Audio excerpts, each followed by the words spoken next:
This is the Brownstone Center News Update for Sunday, March 30th, 2025. Happy Sunday, and thanks for joining me over the weekend here at this historic hotel. A strong 7.1 magnitude earthquake hit near Tonga, prompting a tsunami warning for the Pacific Island country. The U.S. Geological Survey said the tremor hit about 100 kilometers or 62 miles northeast of the main island in the early morning hours of Monday local time. The quake was at a depth of 16 kilometers or 10 miles.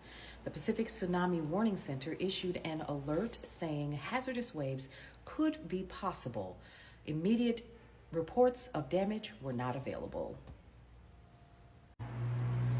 The White House proposed tariffs on European wine tariffs earlier this month may have yet to become reality, but the threat alone is already wreaking havoc on the continent's wine industry.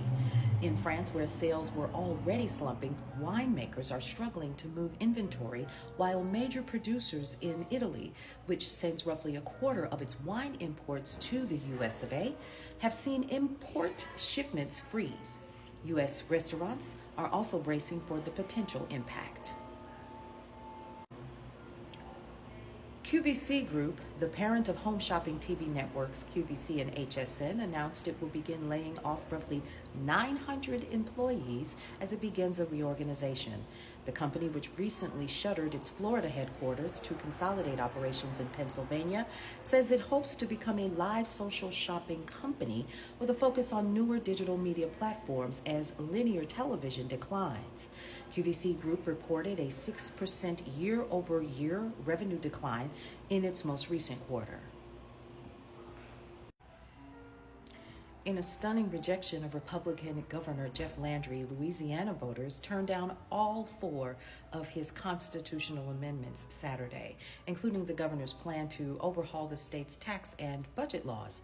Nearly 2/3 of voters rejected all of the amendments in an election that could have broader political implications for the rest of Landry's term. The governor, who has sometimes relied on strong-arm tactics to get his agenda through the Louisiana legislature, could become more vulnerable to pushback after failing to pass his most ambitious policy proposal at the ballot box. President Donald Trump has said that he couldn't care less if foreign automakers raise prices after his impending tariffs take effect, and suggested that he has no plans to fire any officials linked to the Signal Group chat scandal. Speaking to NBC News on Saturday, he denied that he had warned foreign automaker CEOs not to raise prices after levies on imported automobiles come into effect early next month. He stated, "No one ever said that.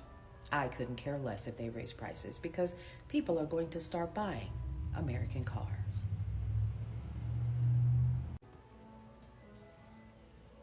Iran's president said Sunday that the Islamic Republic rejected direct negotiations with the United States over its rapidly advancing nuclear program, offering Tehran's first open response letter to a letter from the Trump administration sent to the country's supreme leader. President Masoud Pezeshkian said Iran's response, delivered via the Sultanate of Oman, left open the possibility of indirect negotiations with Washington. However, such talks have made no progress since Trump in his first term unilaterally withdrew America from Tehran's nuclear deal with world powers in 2018. The smell of decaying bodies permeated the streets of Myanmar's second largest city on Sunday as people worked frantically by hand to clear rubble in the hope of finding someone still alive. 2 days after a massive earthquake struck that killed more than 1,600 people and left countless others buried. The 7.7 magnitude earthquake hit midday Friday with an epicenter near Mandalay, bringing down scores of buildings and damaging other infrastructure like the city's airport. Relief efforts have been hampered by buckled roads, downed bridges, spotty communications, and the challenges of operating in a country in the midst of an also civil war. The search for survivors had been primarily conducted by the local residents without the aid of heavy equipment, moving rubble by hand and with shovels in 41-degree or 106-degree heat, with only the occasional tracked excavator to be seen.